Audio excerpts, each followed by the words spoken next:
In front of me is Samsung Galaxy M15 and today I would like to show you how you can rename it. First of all, open Settings and scroll all the way down to access About Phone. Then hit Edit under Current Device Name and type in wherever you want to. Lastly, select Done in the pop-up and wait. As you can see, after that, name of my Samsung has changed.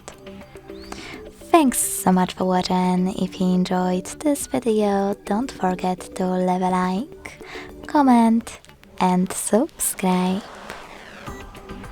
Bye!